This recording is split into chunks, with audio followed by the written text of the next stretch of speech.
Boa noite, meus amigos. Estamos com mais um episódio podcast Papo de AZ e hoje a gente tem o prazer de receber a presidente da ONG Jardim das Borboletas, Aline, e hoje a gente vai estar trazendo um tema epidermólise bolhosa, desafios, esperança e o trabalho da ONG Jardim das Borboletas.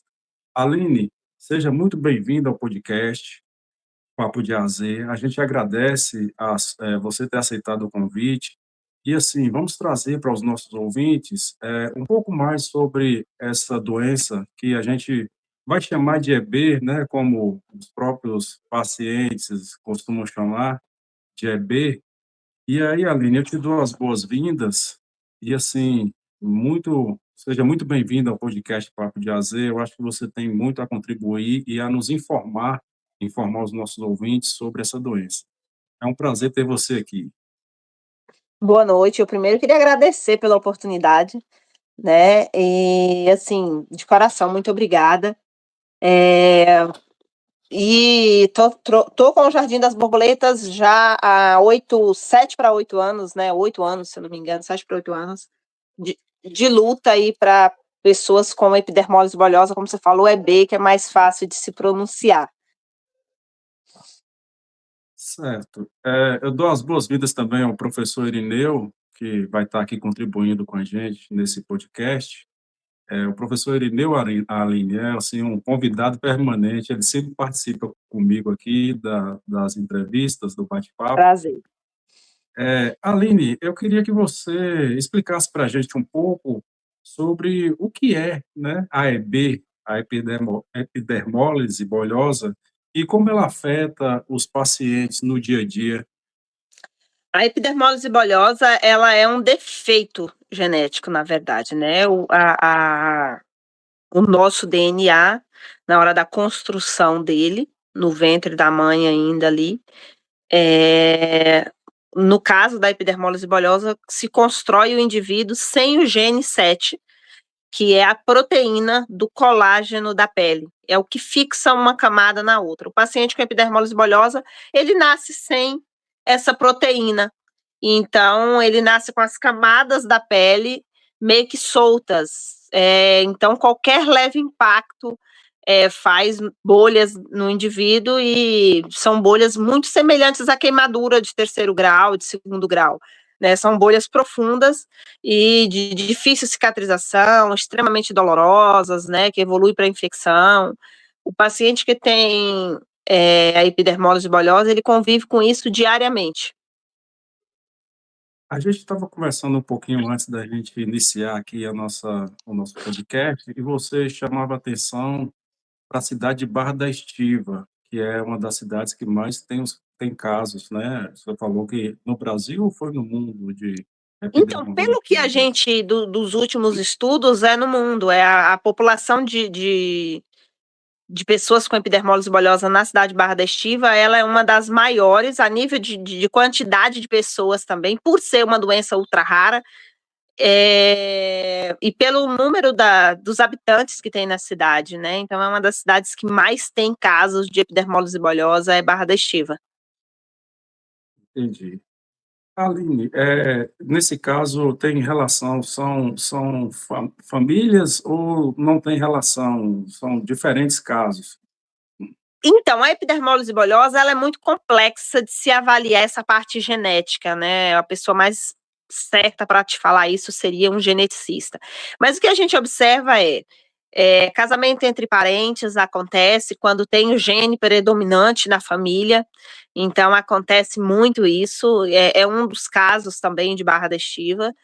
Alguns dos casos que a gente tem no projeto aqui, hoje a ONG ela acolhe 150 crianças dos mais diversos locais do Brasil, e uma das perguntas que a gente faz sempre para os pais vocês são parentes? Porque é um dos principais motivos de acontecer, ter o gene predominante na família e pessoas da mesma família acabam ali, primos, se envolvendo e pode acontecer. Mas acontece muitos casos também de pessoas que não são parentes, não tem nada a ver e acontece, porque a pessoa tem o gene da pessoa é predominante.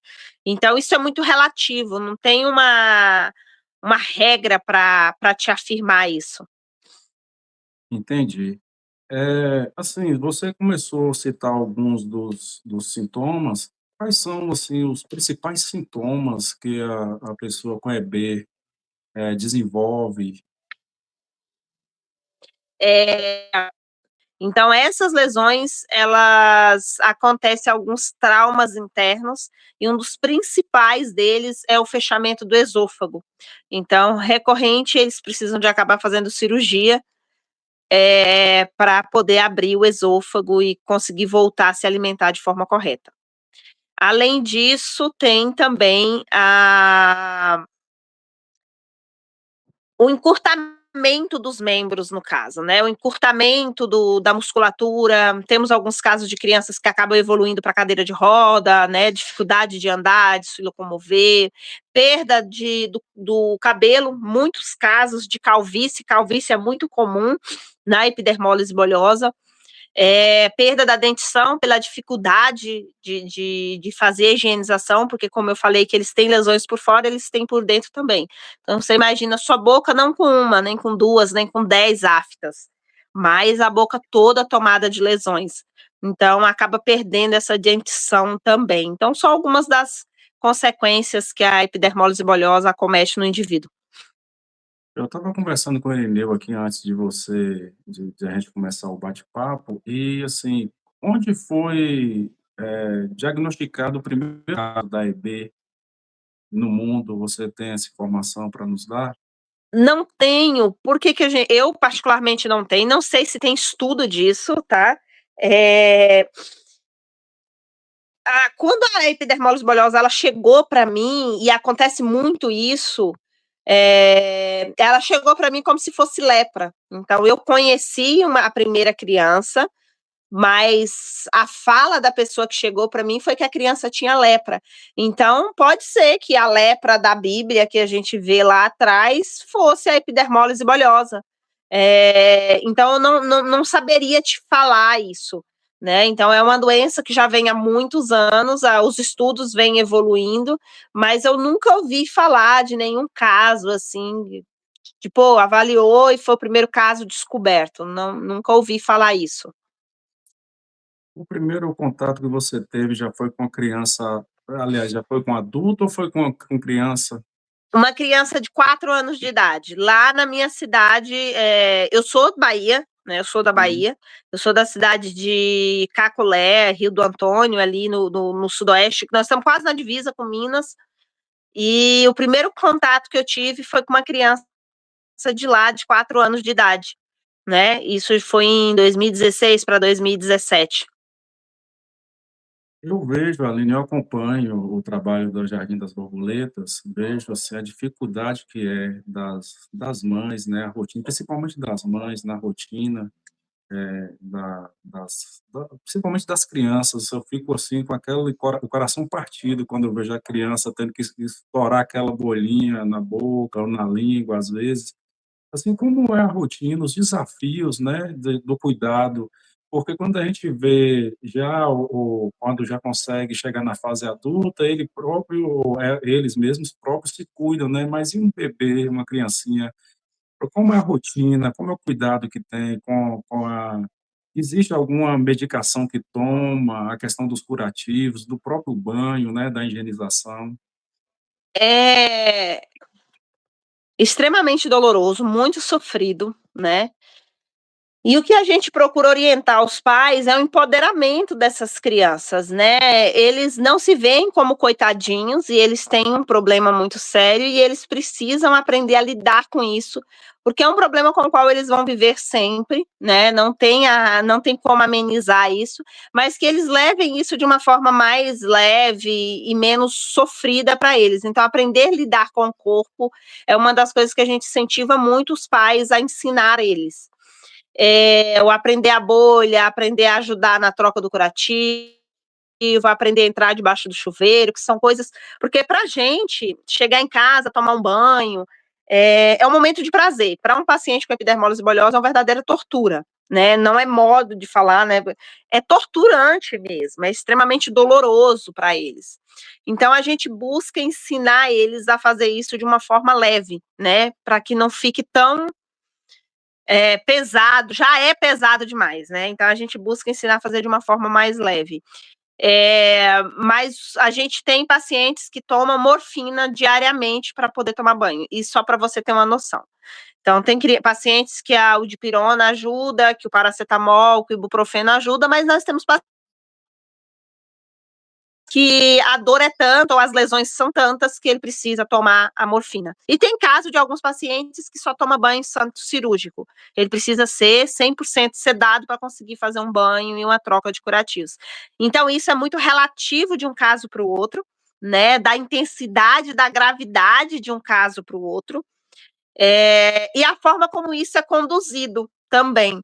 A gente tem uma equipe com psiquiatra, com psicólogos que acompanham os nossos pacientes, médicos que já trabalham com esse contato com a dor, e a gente procura fazer isso de uma forma com que a gente empodere eles e eles aprendam a lidar com essa dor de sempre, porque eles não conhecem o não doer, eles conhecem a dor com muita propriedade, assim como nós conhecemos o não doer com muita propriedade, eles conhecem a dor com muita propriedade. Então, que eles se apropriem disso e que isso não se torne tão martirizante para eles. Então, a gente trabalha muito isso com eles.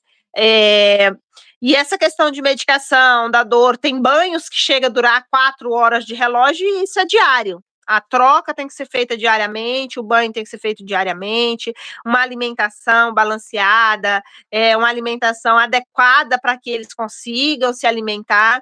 Então, é muito complexo o dia a dia.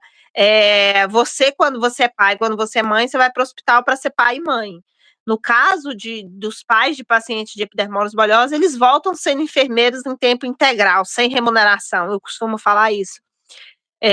Porque é um cuidado diário, entendeu? Da hora que o dia amanhece até a hora que o dia amanhece. Não existe vamos parar para dormir e agora vamos descansar. Não, às vezes a noite é o pior momento. Então, isso é muito relativo de cada família, de como conduz cada situação. Você tocou numa situação. Eu queria fazer só uma pergunta. Saber se você falou aí das crianças, é possível descobrir no pré-natal que a criança vai ter esse problema nos exames de pré-natal? Não é possível. A epidermólise bulhosa ela não é detectável dessa forma, não é detectável.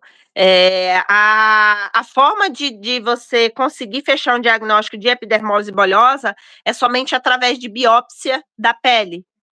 Então, e hoje tem um exame genético que é feito, mas a melhor maneira uma das maneiras mais utilizadas é a biópsia.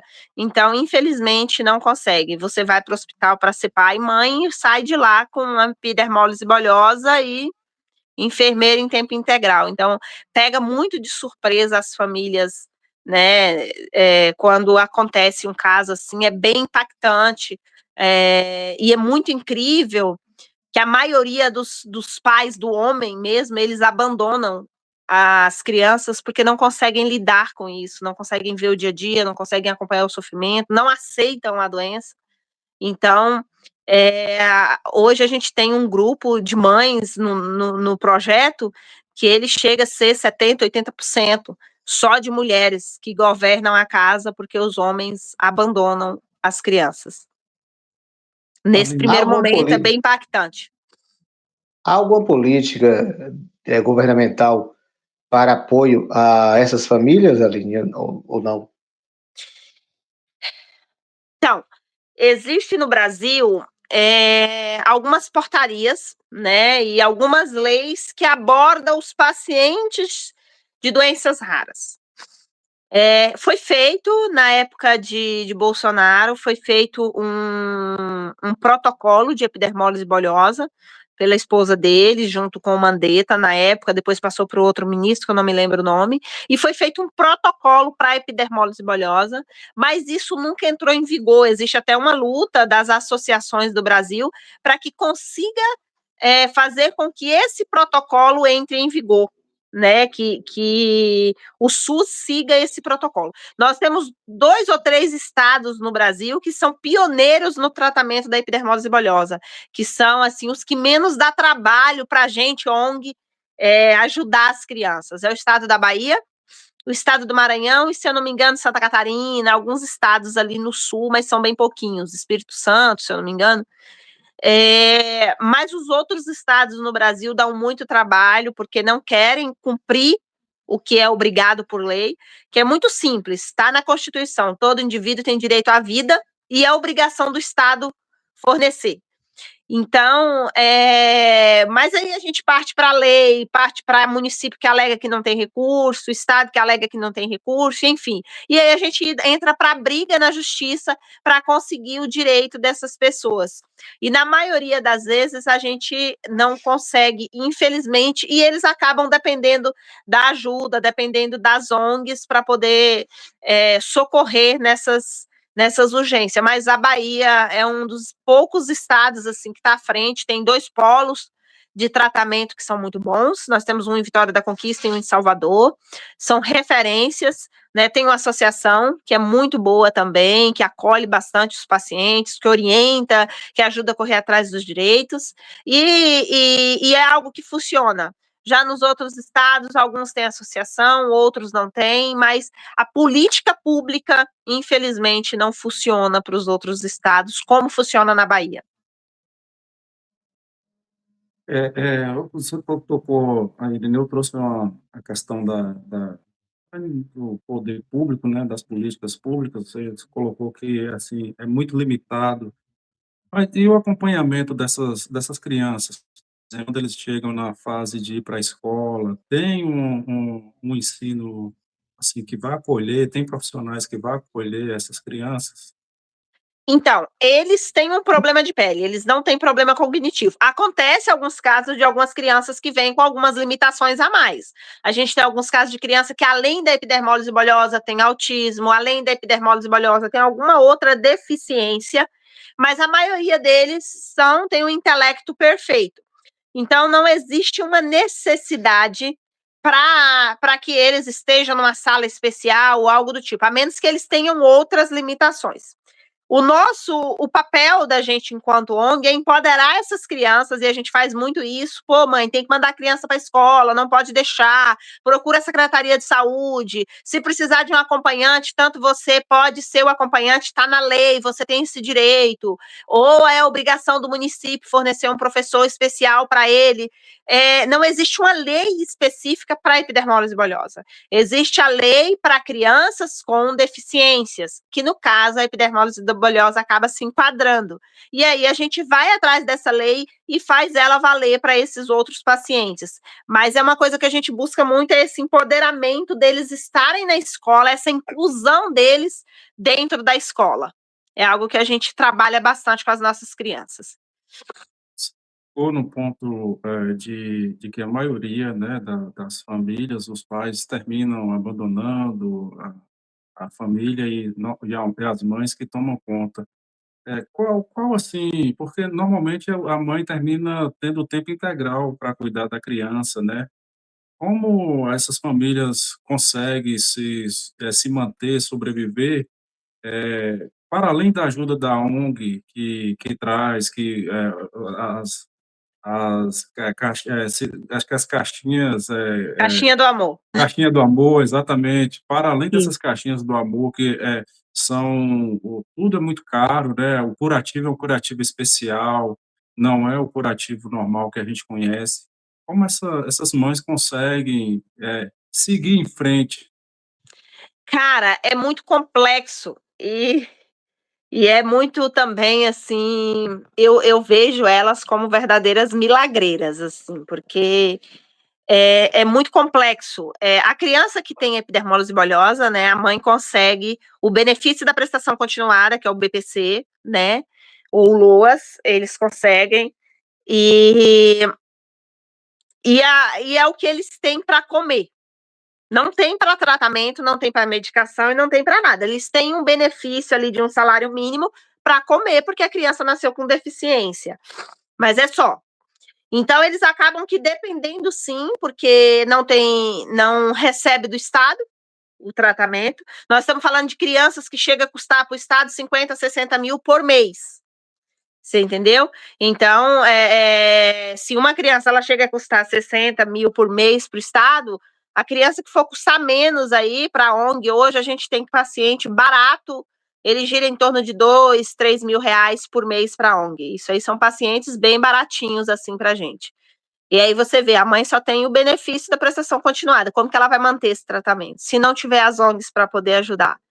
E se não tiver a gente com a equipe jurídica para recorrer ao Estado para fazer valer o direito. Então, é muito complicado, porque eles não fazem isso acontecer e acaba que as mães, falta isso para que eles possam, para que as mães possam manter essa assistência às crianças. E vão para as ONGs, que é o que, graças a Deus, consegue ajudar elas de alguma maneira. Né, a gente trabalha com empoderamento feminino também, algumas mães que conseguem, além de cuidar da criança, trabalhar de casa, a gente dá esse suporte para elas também, mas, infelizmente, não é suficiente para... Eu queria perguntar você, Aline, a questão desse, para os ouvintes, quanto custa, né, assim, o dia de uma criança com essa doença, porque eu vejo que são todos curativos especiais, cremes especiais, assim, para nossos ouvintes entender e também ajudar de alguma forma, né, a causa. Quanto custa? Então, isso varia muito, como eu falei de valores aí, isso varia muito de quanto de lesão tem o paciente, de qual a complexidade das lesões. Então, a gente vai ter paciente que vai custar por dia uma média de 150, 200 reais em curativos, isso um paciente que usa 1, 2 placas por dia. Mas a gente tem paciente que custa 1.500, 2.000 reais.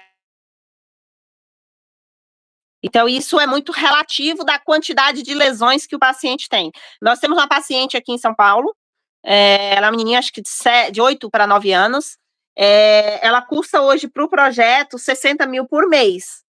Então, isso é muito relativo de um paciente para o outro.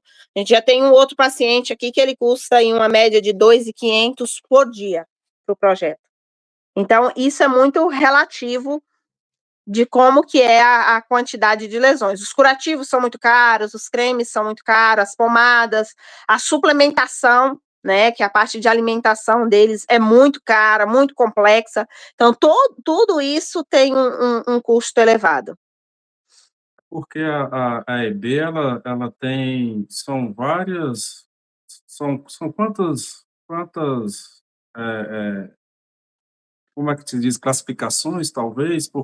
Tem as classificações, tem os tipos e subtipos. Então, isso depende muito. Então, um dos tipos é epidermólise bolhosa distrófica recessiva. Dentro dessa epidermólise bolhosa distrófica recessiva, que é um tipo, aí vem os subtipos dela, os graus dela. Aí vem epidermólise bolhosa distrófica dominante. Aí vem os subtipos dentro da dominante, e assim sucessivamente. Então, são vários tipos e subtipos. Então, quando o tipo e o subtipo ele é bem agravante, o paciente custa mais caro. Quando o tipo e o subtipo é mais simples, o paciente custa mais barato para o projeto. Entendi. E hoje, no Brasil, qual é o mais dominante do tipo? Hoje, o que a gente mais vê é a epidermólise bolhosa distrófica recessiva. Essa é uma das que mais... a maior população dos pacientes, assim, visivelmente, eu não sei se existe uma estatística disso, se existe, me desculpa, eu não tenho conhecimento, mas, pelo menos aqui dentro do projeto, a maioria é distrófica recessiva. Certo. Tem alguma pergunta? Aline, no Brasil, em torno de quantos pacientes, não sei se você já falou sobre isso, e a ONG acompanha quantos pacientes? Olha, já foram catalogados no Brasil uma média de 1.000 e poucos pacientes. Estima-se muito maior esse número, principalmente pelas aldeias indígenas, pela região norte ali, Amazonas, Pará, aquela região ali, tem muito pouco paciente catalogado, e estima-se que existam muitos pacientes que não estão catalogados, né? Existem as culturas do Brasil também, que são muito complexas.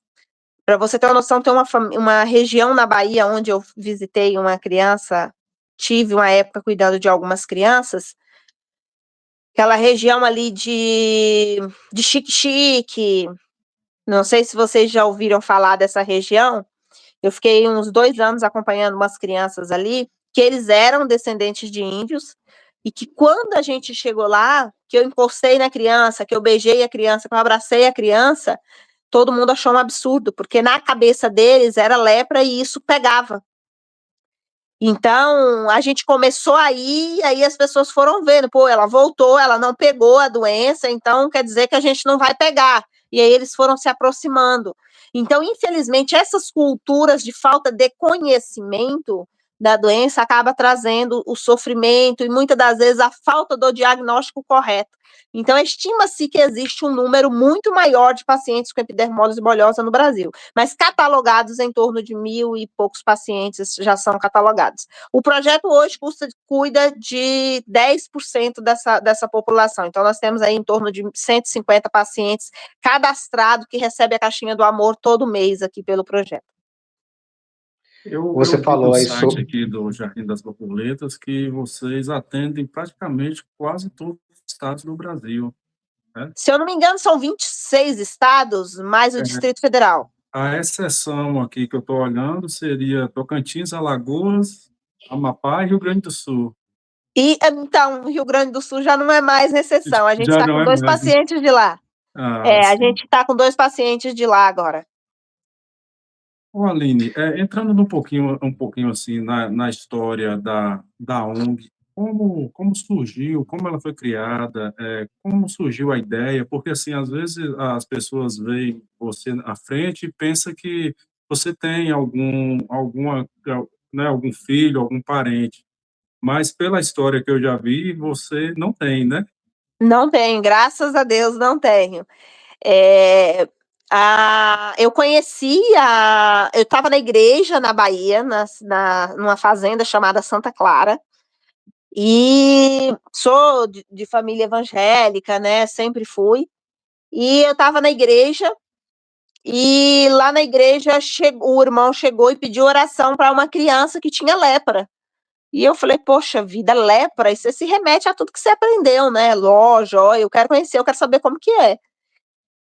E eu fui para conhecer essa criança um tempo depois, e quando eu conheci, eu me deparei com a epidermólise bulhosa. E eu dei início a uma campanha nas redes sociais para essa criança, e a gente conseguiu, dentro de 8 meses, eu fiz uma casa para ela na cidade, eu melhorei a qualidade de vida deles, as famílias tinham algumas dificuldades, a gente conseguiu superar essas dificuldades, conseguimos um processo contra o Estado, conseguimos que ela recebesse tudo que ela precisava pelo município, pelo Estado da Bahia, né, que não foi tão difícil assim, dentro de 8 meses para você conseguir esses direitos.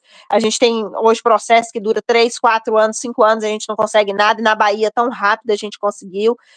E fizemos uma casa para ela na cidade, tudo isso através de campanha de doação nas redes sociais. E quando eu terminei, ao fim desses 8 meses, eu falei, poxa vida, conheci tanta gente nessa caminhada de 8 meses por essa criança, e tanta gente em situações muito piores que a dela, que eu não tinha noção que existia. E foi aí que eu pensei, poxa, se eu fiz tanto por uma criança, eu posso fazer por outros. E foi assim que nasceu o Jardim das Borboletas. Esse mesmo grupo de amigos que me ajudaram a ajudar essa criança, seguem comigo até hoje, me ajudando a conduzir o projeto. Hoje nós temos 150 crianças acolhidas em 23 estados, 26 estados mais o DF. Temos hoje uma equipe de 24 colaboradores CLT, fora os prestadores de serviço, que são muitos também. Temos um polo aqui em São Paulo, temos um polo aí na Bahia, na cidade de Cacolé. Temos um projeto auditado, graças a Deus, assim, é um projeto onde a transparência dele é o nosso maior orgulho, né? A gente tem muito orgulho disso. Graças a essa transparência, o projeto vem crescendo, a gente consegue fazer com que o projeto não deixe ninguém sem ajudar. Infelizmente, a gente tem uma fila de espera, né? Hoje eu acredito que quase 20 crianças na fila de espera, mas o nosso desejo do nosso coração é não deixar ninguém bater na porta do jardim, é estar aberto para que todas as borboletas, é cuidar desse jardim tão bem como a gente cuida para que as borboletas possam vir até ele. Eu já ia fazer essa pergunta, Aline. Como que uma pessoa que tem alguém na família, um filho, alguém na família, como procurar ajuda, né? Como recorrer? Aí você fala que já tem mais ou menos 20 na fila, né? Mas como fazer para procurar ajuda? Qual o meio? Então, por meio da internet, enfim. O primeiro passo, a maioria chega para a gente através das redes sociais, né? Conhece porque alguém conheceu ou porque, enfim. E como a gente é um dos maiores projetos de epidermólise bolhosa do Brasil e de maior visibilidade de rede social é a gente também, e hoje a rede social é muito forte, eles chegam pelas redes sociais, a gente faz a primeira escuta da família, de quais são as principais necessidades, a gente encaminha para a associação local do estado, depois desse encaminhamento para a associação, tem o órgão regulamentador, que a gente encaminha para esse órgão também, e aí vem a primeira escuta com a assistente social e com a enfermeira da ONG. E se a família preencher e ter toda a documentação, se não tiver assistente social da ONG, ajuda ela, existe uma documentação necessária para fazer parte do projeto. A gente exige que a família faça acompanhamento médico, então, assim, tem que ter uma equipe médica que acompanhe essa família. Se a criança não faz esse acompanhamento médico, tem que passar a ter, porque a gente só doa medicação com receituário médico, então hoje a gente tem uma farmácia, temos farmacêuticos, e tudo isso só é liberado de acordo com todo esse acompanhamento. Então, a criança, ela vai para uma fila de espera, depois de tudo isso certinho, ela vai para uma fila de espera. E aí a gente vai abraçando de acordo os índices de maior urgência e emergência. Lembrando que bebês, eles têm prioridade, eles passam na frente. RN, no caso. E aí a gente vai abraçando de acordo, vai aparecendo padrinhos e madrinhas para a gente poder acolher. Aí a gente vai abraçando essas crianças, essas famílias. E durante a vida, a criança ela fica cadastrada no projeto, a menos que a família peça para sair ou que a família não cumpra nenhuma das regras ou alguma das regras do projeto. A gente é bem chato em relação a regras, a cumprir tudo isso dentro do projeto, a seguir essas regras do projeto, seguindo, tem cadastro no projeto e recebe a caixinha do amor durante a vida ele tiver. A pergunta de Irineu foi bem para a gente entender um pouco dessa questão da fila de espera, e assim, a gente aproveita a oportunidade para pedir ajuda aos nossos ouvintes, que entrem em contato com a ONG, conheçam o projeto, para que ajude a ONG possa diminuir ou até acabar com essa fila de espera. Nosso sonho. Né, Aline? Mas a gente já acabou com elas algumas vezes, essa fila. Acho que já 4 vezes a gente chegou a acabar com essa fila, mas não tem jeito, parece que nunca acaba. Acaba e volta, acaba e volta. A gente já chegou a ter 46 pacientes na fila de espera. Graças a Deus, hoje é bem menos, a gente não deixa chegar nesse número mais. Mas nosso sonho é não ter criança esperando por ajuda, né? A gente já perdeu esse ano mesmo, a gente perdeu 4 pacientes na fila de espera, então é muito difícil para a gente saber de uma família que a criança morre porque estava ali esperando a ajuda e não chegou o curativo, não chegou o que ela precisava. Isso é bem doloroso. Olhando algumas informações, a gente vê que a expectativa de vida de quem tem AEB, ela é menor, né, Aline?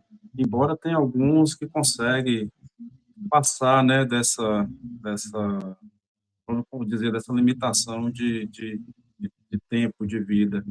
Mas eu queria perguntar a você o seguinte, você já falou de alguns suportes que a ONG dá, de psicólogo, de acompanhamento. Isso também é revertido, no caso, a mãe que acompanha, se a mãe precisar de um acompanhamento psicológico, ou se precisar de alguma ajuda de alimentos, de alguma coisa, a ONG também faz esse tipo de ação? A gente faz porque a gente entende que não adianta eu cuidar do paciente se quem cuida do paciente não está bem. Então a gente entende assim, é uma construção.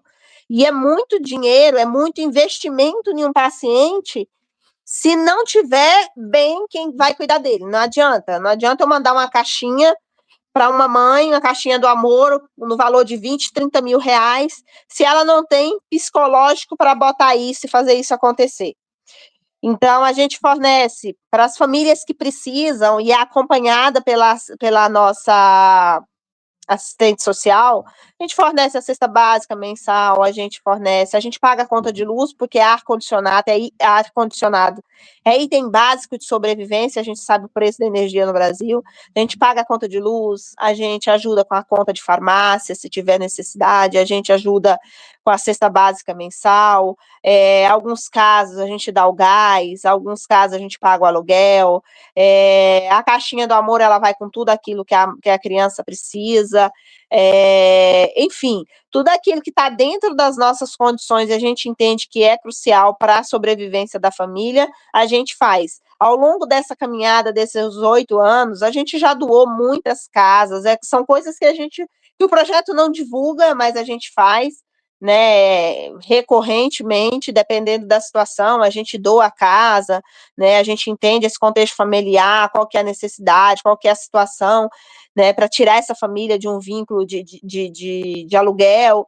Então, assim, são algumas ações que o projeto faz. A gente entende que tem que cuidar, não é do paciente, por isso que a gente fala. São 150 crianças, mas são mais de 500 pessoas, se você olhar no site, direto e indiretamente, que depende do projeto. Porque a gente entende que não é só a criança, é a família. Quando você doa a cesta básica, você não vai colocar 1 quilo de arroz para a criança com EB. Né? Você vai colocar ali o arroz para a família toda comer durante 30 dias. Então, a gente entende que quando você você ajuda uma criança com EB, você impacta toda a família dela. E nesse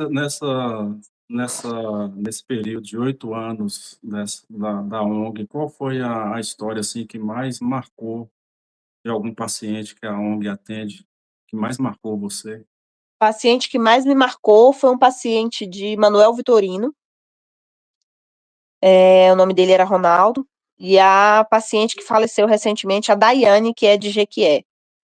Eram meus 2 xodós, né, assim, amo todos, sou apaixonada por todos, mas foram pacientes, assim, com quem eu aprendi a cuidar da lesão, com quem eu aprendi a identificar um câncer, com quem eu aprendi a fazer o curativo, mas principalmente que aprenderam a valorizar a ajuda que receberam, que tinham a humildade de entender a importância do projeto na vida deles e principalmente valorizar isso, né? É muito difícil você trabalhar com ação social. Eu falo muito isso para o pessoal, para minha equipe. Você tem que primeiro aprender a lidar com a ingratidão, aprender a lidar com o julgamento, com as pessoas que sequer conhecem a tua trajetória, sequer conhecem a tua história, sequer conhecem a idoneidade do teu trabalho, mas está ali julgando, tacando pedra. Mas a pessoa que recebe essa ajuda e valoriza isso é muito importante. E a gente que trabalha com trabalho social, a gente é muito sujeito a isso, né? E é muito impactante. A história do Ronaldo me impactou muito, cuidei dele durante 1 ano e pouco. Quando eu cheguei até ele, ele já estava com câncer, mas ele foi um paciente onde os pais abandonaram tudo para cuidar dele, e nesse abandonar tudo, eles confiavam 100% na gente, assim, de uma maneira, e de uma gratidão, enfim. É uma família que eu amo e eu falo para eles, eu vou levar para sempre para mim. E a Daiane da mesma forma. E a gente vê o quanto essa qualidade de vida que eu falei tanto aqui para vocês impacta no tempo de vida deles, né? Então, isso é muito importante para a gente, por isso que a gente quer sempre fazer o melhor para eles. Essa qualidade de vida impacta nesse tempo de vida deles, isso é muito importante. Aline, a gente sabe que a EB é uma doença que não tem cura. Ela, infelizmente, ela não tem cura. Mas, assim, já tem alguns estudos, tem algumas pesquisas recentes que tá trazendo um conforto melhor para os pacientes. Olha, no Brasil hoje a gente tem, digamos que um padrão ouro, diamante de tratamento de epidermólise bulhosa. O que nós temos no Brasil é muito bom de tratamento, né? A gente tem conhecimento, né? O pessoal está entrando com tudo aí no canabidiol. Os curativos são de primeiro mundo.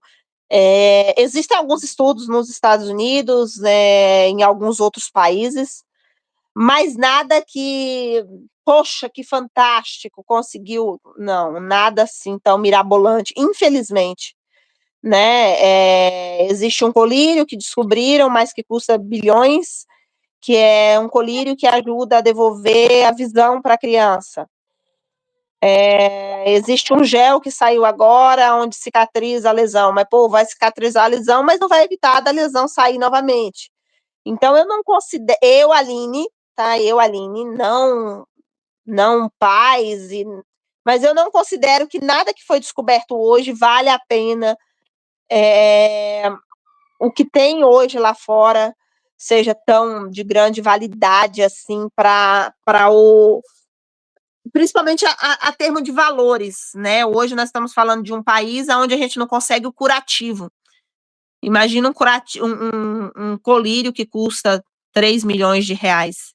Então, para a gente conseguir, a folha de curativo vem de doação, você imagina os produtos dessa magnitude. Então, acho que a nossa realidade no Brasil hoje, se saber cuidar e se fizer e seguir as orientações dos médicos, dos especialistas, a gente tem um bom tratamento no Brasil. Infelizmente, a epidermose bulhosa ela é muito cruel, mas a gente tem um bom tratamento no Brasil.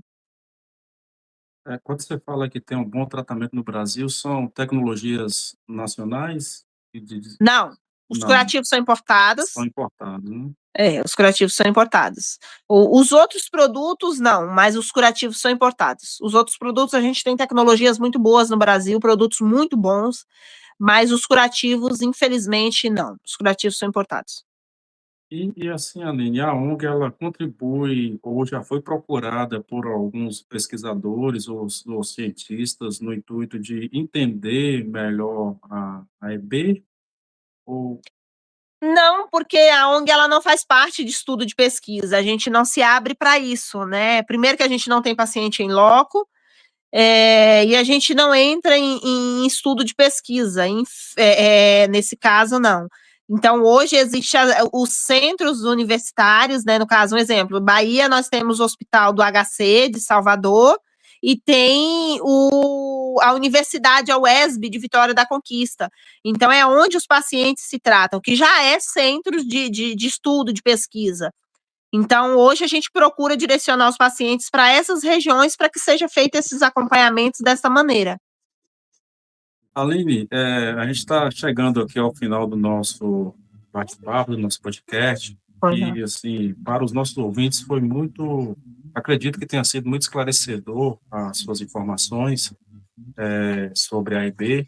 E, assim, eu queria que você falasse para o nosso público como ele pode ajudar a ONG, né, apoiar a causa, tanto a ONG quanto as famílias, né, de forma geral, como você enfrenta essa doença.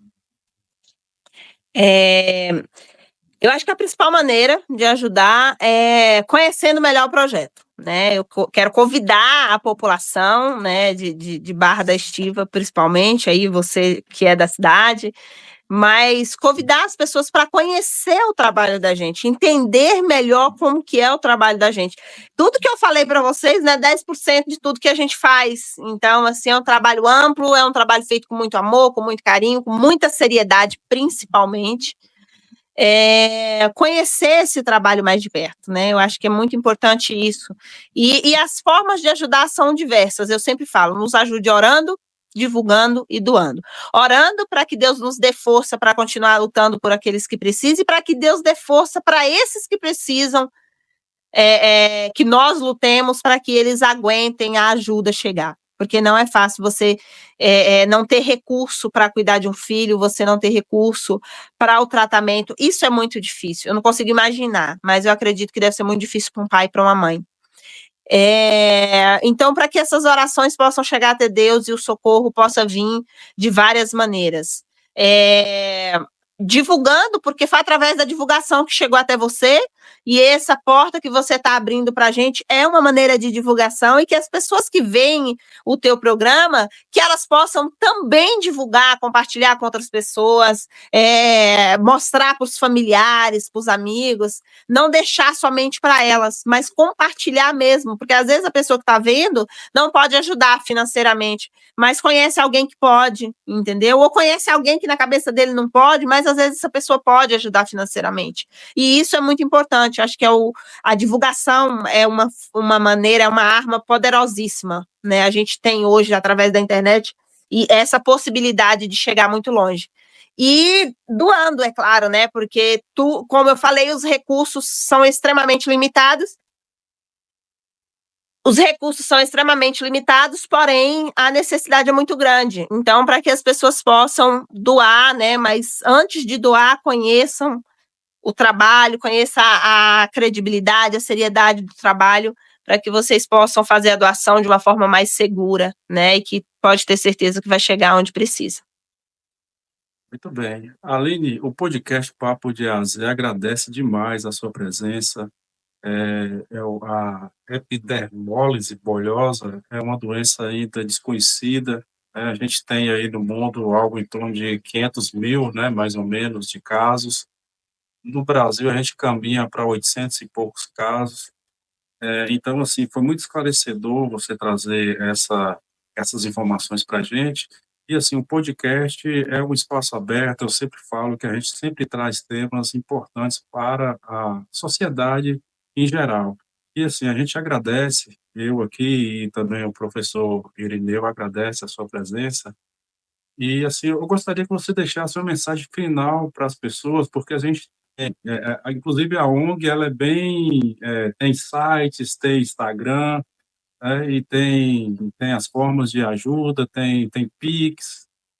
Mas eu gostaria de que você deixasse uma mensagem para quem está conhecendo, a partir desse programa, a epidermólise bolhosa, o AEB, para que você falou que a questão da informação, de entender, né, do que é EB, para sim poder ajudar.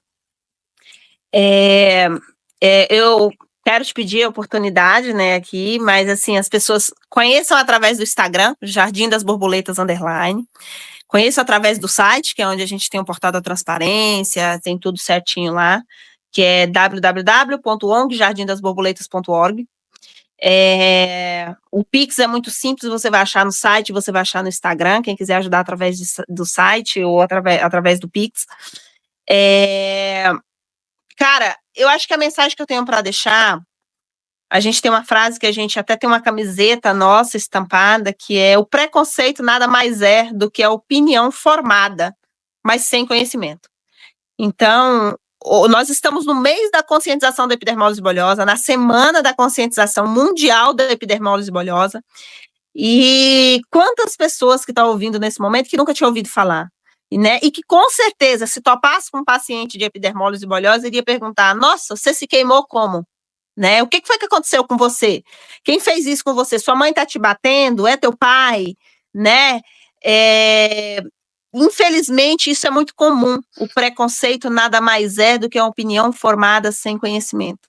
E eu convido todos os teus ouvintes a vir sentir na alma o que as nossas borboletas sentem na pele. Porque na alma é muito mais fácil para a gente poder sentir, porque na pele nós não teríamos condição nenhuma. Mas sintam na alma o que as nossas borboletas sentem na pele. Você quer completar alguma coisa, Irineu? Só parabenizar, né, por esse projeto. Realmente, o que você fala ali, conhecimento.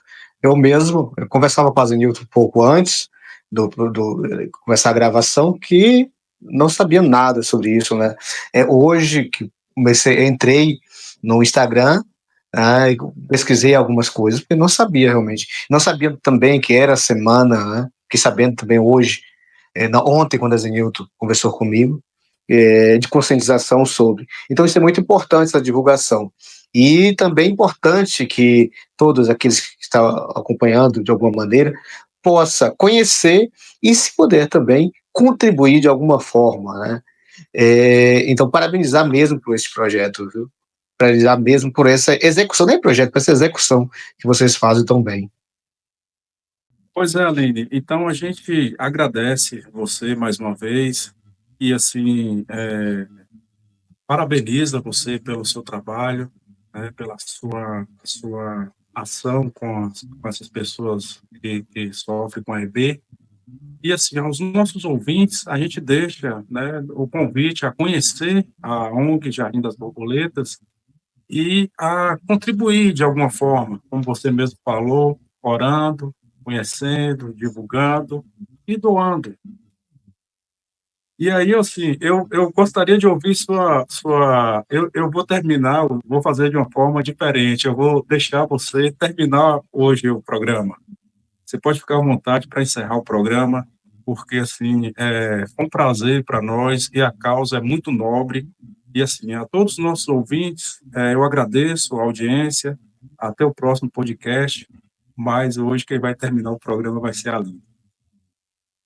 Que Deus abençoe a todos e que vocês possam nos dar a oportunidade de nos conhecer, conhecer um pouquinho do trabalho que a gente vem fazendo, né? Somos apenas instrumentos do Pai e vai ser um prazer poder conhecer cada um de vocês que estão ouvindo, que vocês possam se tornar semeadores, né, dessa sementinha que a gente vem plantando ao longo desses 8 anos. Gratidão a todos, gratidão, meninos, pela oportunidade e gratidão a Deus por nos permitir seguir lutando aqui. Beijo, fiquem com Deus.